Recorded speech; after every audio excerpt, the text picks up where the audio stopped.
An awful ruckus. I awoke to an awful ruckus sometime after 3 in the morning of the day following my father's funeral.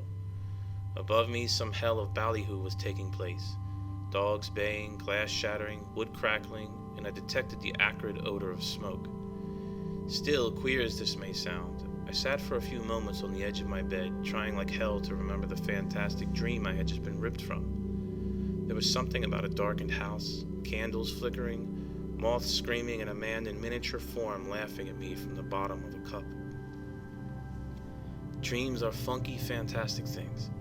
Sometimes I get a real turd sandwich of a dream, something about devils or mythological assassins, and I lie there 20 minutes after waking, clenching my eyes tight, gripping at the blankets, or surveying the room for odoriferous shadow things. Then there are the kind of dreams that you don't want to wake from. The semi-sweet sentimental ones, or the ones about faraway make-believe places. The latter I adore, the former I abhor, though they are all too often the kind I find myself waking from. Still, there was the issue of the Holocaust unfolding above me. Little men in cups would have to wait. The kitchen. Now there was a funky sight, really wild.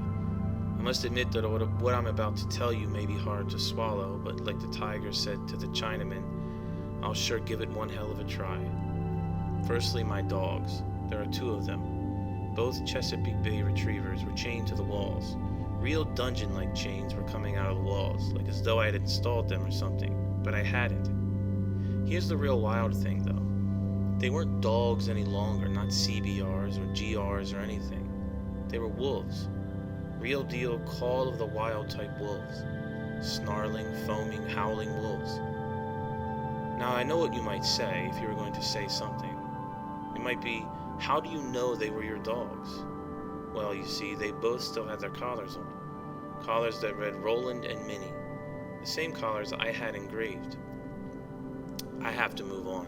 I don't want you to get the idea that the dogs turned wolves was the cake taker, though it certainly got my goat. So the dogs were turned to wolves and chained via dungeon-type chains to the walls of my kitchen, which, by the way, were no longer my nice, sunflower-themed, wallpapered kitchen walls.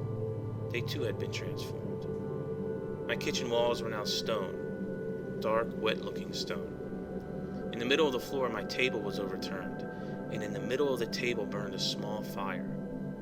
All the while, the world outside my window was a lightning-streaked, coal-fire-colored maelstrom. Here's the gold medal, though. To my right, slightly behind the table fire, stood a man. He wore dark robes, and his face was concealed by a hood.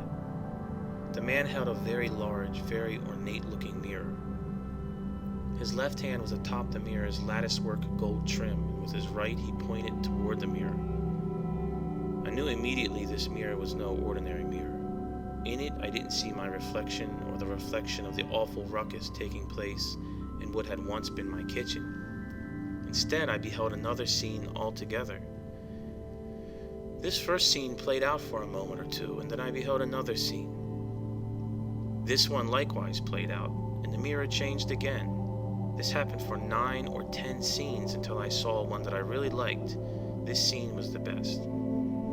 A pair of white columns, Greco-Roman looking columns, stood by themselves in the middle of a very large field, a very large, very green field. The sun was shining brightly in the midst of a perfect robin's egg sky.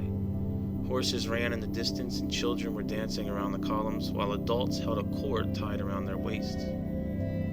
There was quite a lot of food present on long wooden tables, and I felt as though I could almost smell the food, even over the smell of smoke. Here's the kicker. In the middle of all these people and games and food were real deal, honest to God, mythological creatures.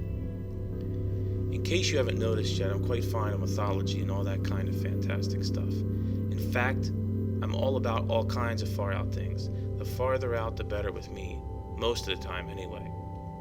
That's one of the reasons I can't ever get my act together. That's what they're always telling me. Do this, do that, get your act together. I guess having a boring job and diddling kids or something is having your act together. Because it seems to me that all the time on TV, that people who have their act together are blowing their brains out for sheer boredom or going to jail for being sex perverts or some such garbage. Anyway, I must digress. Right there in front of me, plain as day and twice as gay, were at least 2 fawns, 3 satyrs, 5 or 6 centaurs, and a couple dozen real short fellows, all dressed up in famous-looking outfits. I guess these were gnomes or dwarves or something. But each and every one involved was having a fantastic time, eating and playing and laughing and singing, and not minding that this guy was old, or this guy had a horse's body, or this other guy was only about 2 or 3 feet tall. Wild stuff. Naturally, I wanted to go. That goes without saying. As far as I can tell, there were no extra miniature guys floating around in the wooden cups. I saw no devils or anything funky like that. I was, however, concerned about my dogs. My dogs were the only thing worthwhile that I had ever spent money on. They cost about $500 a piece. I was only going to buy the one, the male, Roland. But then when I saw them together and they were so cute, I couldn't bear to break them up. So I really broke the bank and spent $1,000 on dogs. Geez, is that ever not having your act together? I figure all that other crap, cars, rent, hipster suits or whatever, all that crap either ends up broke down, torn up, or somebody else's when it's all said and done. At least dogs are living, breathing things.